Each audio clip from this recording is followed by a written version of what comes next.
outcome. The removal of aid, regardless of where you stand on how much to push for diplomacy, would just be a colossal foreign policy blunder and basically be telling Putin, take Ukraine and make the last year and a half an effort in vain.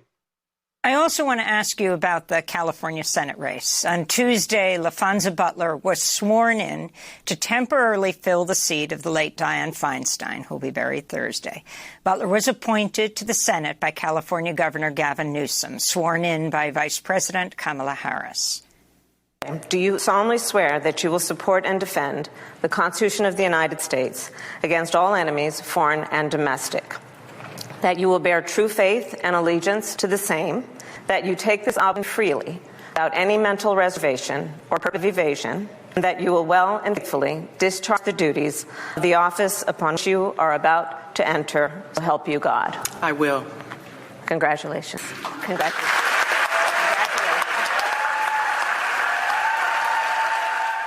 LaFonza Butler becomes the first openly lesbian black senator, just the third black woman to serve in the Senate in U.S. history. Former labor leader, service employees, international union, head of home health care workers in California. Up until this week, she was the president of Emily's List, which helps elect pro-abortion Democratic women to public office. Despite her union background, Butler more recently advised Uber as it fought the California law requiring app companies to grant workers employee benefits. And, of course, as you are, Congressman Khanna, the campaign co-chair of Barbara Lee's race for the Senate. She openly campaigned to be able to be temporarily in that seat, even as she ran for the Senate. And people felt there was a kind of ABB campaign, perhaps led by Nancy Pelosi, or anyone but Barbara, to replace Dianne Feinstein. Your thoughts? Well, I was disappointed with the governor's decision. It should have been Barbara Lee. I am enthusiastically supporting her. The Congressional Black Caucus is still behind her, and they wanted her. She was the person who was out there for 1 year campaigning. The governor said that initially he didn't want to appoint someone like her because she was running. Now he has said it's okay to run, but he still didn't pick her. And I know she feels that this was not fair to her. Of course, I have tremendous respect for Senator Butler, for her life story, for what her appointment means to the LGBTQ community and to African-American women. But it is really unfortunate what happened with Barbara Lee. And I think this just will fuel her to run a more spirited campaign. And I've seen so much support for her among the grassroots across the state of California. And if Senator Butler decides not to be just a caretaker, but actually throw her hat in the ring for the race, how do you think that will affect the race next year? Well, Senator Butler would be a formidable candidate. I mean, I know she has supported and helped so many women get elected. She obviously will be able to raise resources. She's a sitting United States senator, and she's a very talented person. But Barbara Lee, in my view, will still prevail. And the reason is that she has the support of progressives and her colleagues in the Congressional Black Caucus and elected officials across the state of California because of her record. She has spent decades advocating against war, advocating against a blank check for George Bush in Afghanistan when every other member gave Bush that blank check, arguing against the war in Iraq, arguing for Medicare for all and as an original co-sponsor. She has a record that speaks volumes for the type of country we need to be. And so my enthusiastic support is with her. And I know many people are genuinely empathetic to what happened to her. They feel that she was not treated fairly. On another note, but sticking with the Senate, though you are a Congress member, this latest news that Maryland Senator Ben Cardin, who is the new chair of the Senate Foreign Relations Committee, to replace Bob Menendez, who was just indicted for corruption, for bribery, with some New Jersey businessmen and to support the Egyptian government. Senator Cardin has announced he's blocking all $235 million in U.S. military aid to Egypt, citing human rights concerns. Are you calling for Menendez overall to resign, not just step down, which he has from the Senate Foreign Relations Committee, and your response to Cardin's move right now? I have called for Senator Menendez to resign, as has Senator Cory Booker and so many of my colleagues in New Jersey. I believe that would be the right thing to do, given the extraordinary responsibilities of being a senator and given the serious allegations against him. I also have been a strong advocate for human rights in Egypt and have said that we at least need to make our aid conditional on the release of political prisoners. This is something that I want to study in terms of the consequences of stopping the aid, but in terms of a line saying that we have to pay more attention to the human rights situation in Egypt and can't just have unconditional resources. I applaud Senator Cardin for that, and we'll be working with colleagues to figure out the best path to make sure that human rights in Egypt are uplifted. And Congressman, I wanted to ask you about another crisis that's been much in the news domestically here: the issue of the surge of migrants that are being sent from the border to the northern cities, at California, to Denver, to New York, to Chicago.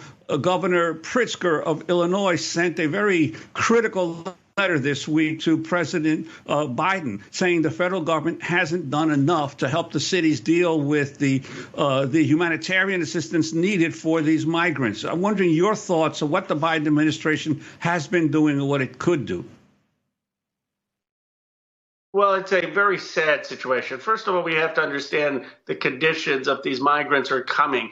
I have heard from colleagues stories about young boys talking about their mothers being raped on the journey over to the United States. These are often asylum seekers fleeing persecution, and America has always welcomed people who have fled persecution from other countries. It's also important to recognize that the number of undocumented in America has stayed relatively the same, because a lot of people are also leaving back to Mexico and other countries who were undocumented. It stayed at around 11 to 12 million. But we know the solution in terms of comprehensive immigration reform. We know we need more immigration judges at the border to make determinations about who has legitimate asylum claims. We know we need these asylum seekers, once they're in the United States, to be able to work. I mean, it makes no sense to have them spending time in the United States, waiting for their formal hearings, not being able to work. And we know that there are comprehensive border security provisions that keep the border secure and orderly while recognizing people's human rights and right to asylum. The Democrats have been proposing this for years. That is the solution that we need. And my hope is that the humanitarian crisis that the border represents motivates Americans to get serious about a solution. Congressmember Ro Khanna, we want to thank you for being with us. Democrat of California, Silicon Valley, Deputy Whip of the Congressional Progressive Caucus. Next up, the UN Security Council votes to deploy a U.S.-backed, Kenyan-led multinational armed force to Haiti, and the first deployment of international forces to Haiti in nearly 20 years. Back in a minute.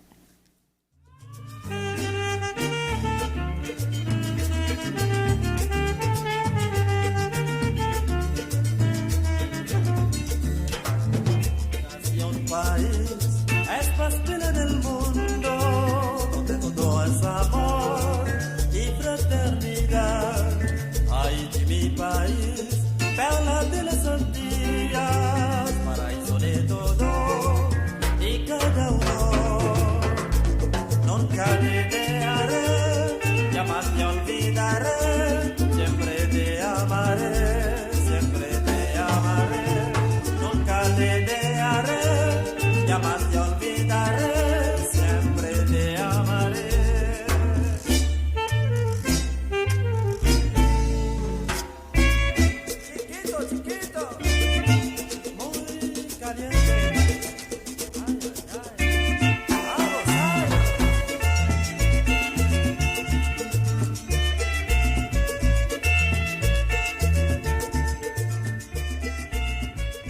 Haiti by Les Chlouchous. This is Democracy Now!, democracynow.org, The War and Peace Report. I'm Amy Goodman with Juan Gonzalez. The UN Security Council voted Monday to deploy a U.S.-backed, Kenyan-led multinational armed force to Haiti as the island nation combats worsening gang violence. The intervention, which came at the repeated request of Haiti's unelected Prime Minister, Ariel Henry, marks the first deployment of international security forces to Haiti in nearly 20 years. The proposal received 13 votes in favor, with Russia and China abstaining. The resolution was drafted by the United States and Ecuador, allowing foreign troops to remain in Haiti for 1 year with a review after 9 months. The Biden administration pledged at least $100 million to fund the operation. This is the U.S. Deputy Ambassador to the United Nations, Jeffrey De Laurentiis. This mission comes at the request of the Haitian government and Haitian civil society to address the insecurity and dire humanitarian crisis the country has faced for far too long.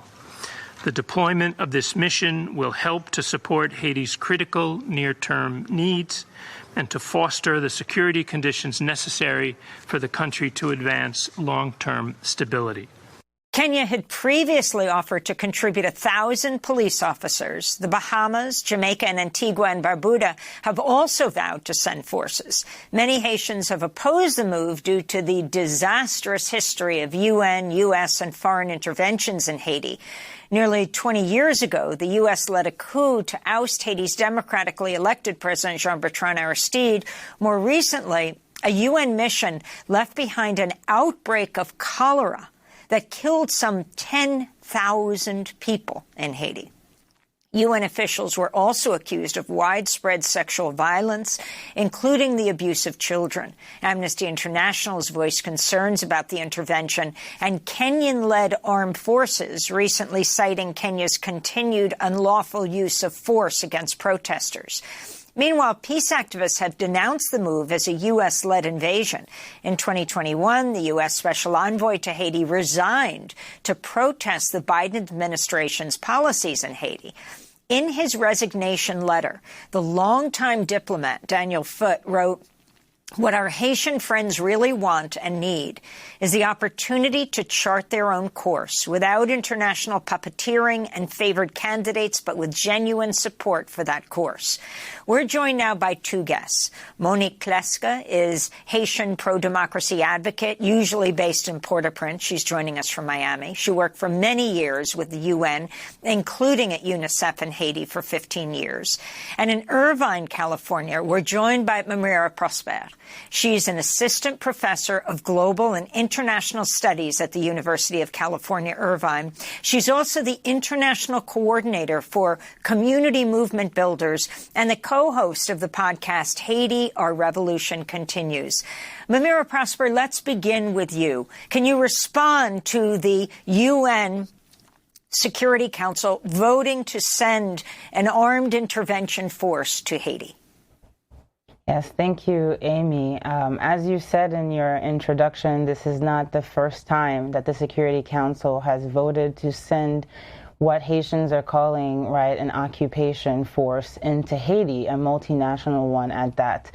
In 2004, as you mentioned, after the coup, as you said, the U.S.-backed coup against democratically elected Jean-Bertrand Aristide, the president, the Security Council voted for the United Nations to send in troops that were led at that moment by the Brazilian army, about 5,000 troops. And you already started listing the record of this mission that took place between 2004 and 2017. So we're talking about 13 years of history here and of human rights violations. When the UN troops came in, the first thing they did was attack supporters of the president that had just experienced a coup.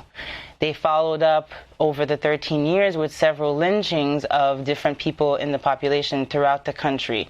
As you mentioned, there were too many cases of rape of women and also children, including boys and girls.